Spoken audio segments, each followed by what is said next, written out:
Toxic people don't fear strength. They don't fear intelligence. They don't even fear confidence. They fear something far more dangerous. They fear emotional control, because toxic behavior only works when someone reacts, when someone explains, when someone tries to be understood. The moment you stop feeding that cycle, the balance of power shifts, and it shifts quietly. This is not about dominance, it's not about revenge, and it's not about becoming cold or heartless. It's about emotional intelligence. The kind rooted in self-awareness, self-respect, and psychological discipline. Certain silent behaviors instantly disrupt manipulation. Behaviors that don't provoke arguments, raise voices, or demand attention. Yet they unsettle toxic people deeply. Not because you confront them, but because you don't. And once you understand these behaviors, you'll notice something strange. People who once tested you begin to hesitate. People who once pushed boundaries begin to pull back, not because you changed them, but because you changed how much access they have to you. Let's begin. Toxic people rely on one core mechanism. They need emotional reactions, anger, defensiveness, explanation. Over communication. When you stop explaining yourself, their entire strategy collapses. You don't owe clarity to people who weaponize confusion. You don't owe justification to those who twist your words. And you don't owe emotional labor to anyone committed to misunderstanding you. Emotionally intelligent people know this instinctively. They state what they need to state once. They make decisions without long speeches. They don't narrate their reasoning to gain approval, and this silence creates pressure, because toxic people are addicted to narratives they can manipulate. When you stop providing one, they lose control. They begin asking questions. They become restless. They fill the silence with assumptions, and those assumptions usually reveal their own intentions.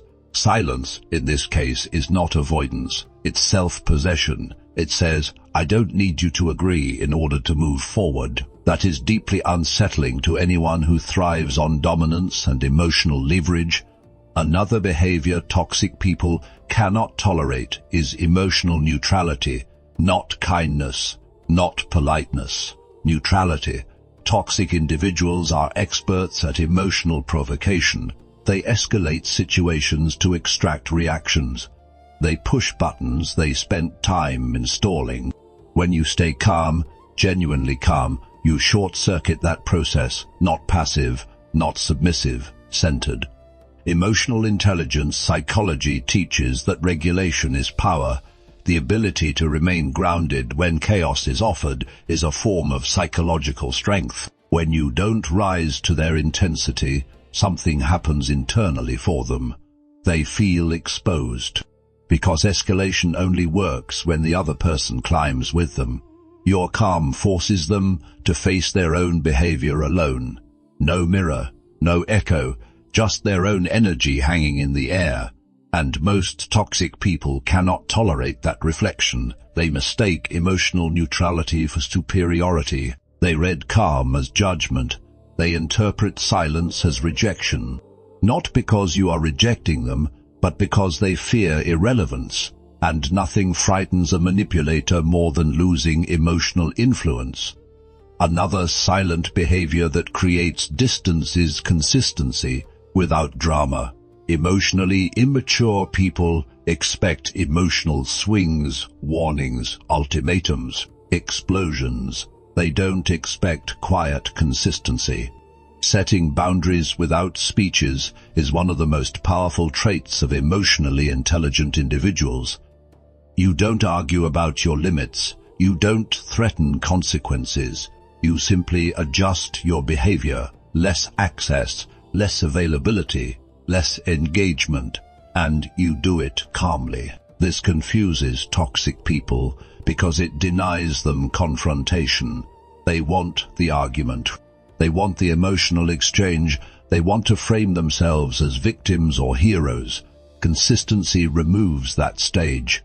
When your actions align without emotional explanation, your boundaries become undeniable. You're not punishing them, you're prioritizing yourself, and this forces a realization they hate. They were never entitled to you. That realization is often interpreted as rejection, even if you never said a word. Emotionally intelligent people understand that boundaries are not walls, they are filters, and once toxic people realize they no longer pass through easily, their behavior changes, sometimes subtly, sometimes abruptly, but always internally. Another unsettling behavior is observation without commentary. Most people talk when they're uncomfortable, they fill silence to relieve tension, they explain to smooth energy, but emotionally intelligent people know the value of listening. Toxic people reveal themselves when you don't interrupt. They overshare, they contradict themselves. They test narratives. When you don't react immediately, they keep talking. And the more they talk, the clearer their intentions become. This is not manipulation. This is awareness.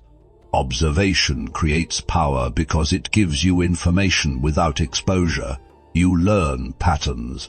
You notice inconsistencies. You see how they treat others. And once toxic people realize they are being observed, not engaged, not challenged, something shifts. They become cautious. Because awareness threatens control, you don't need to confront someone to unsettle them. You simply need to see them clearly, and when they sense that clarity, they lose their advantage. The final behavior is the most difficult and the most powerful. Walking away without closure. Toxic people crave endings they can control. They need final words, final messages, final explanations. Closure gives them one last opportunity to rewrite reality. Emotionally intelligent people understand something crucial. Not every situation deserves closure. Some deserve distance. When you disengage calmly, without dramatic exits or emotional monologues, you deny them resolution, and that absence becomes a psychological loop. They replay conversations, they search for meaning, they wonder what changed. Silence becomes the message, not because you're trying to punish them, but because you're no longer available to participate.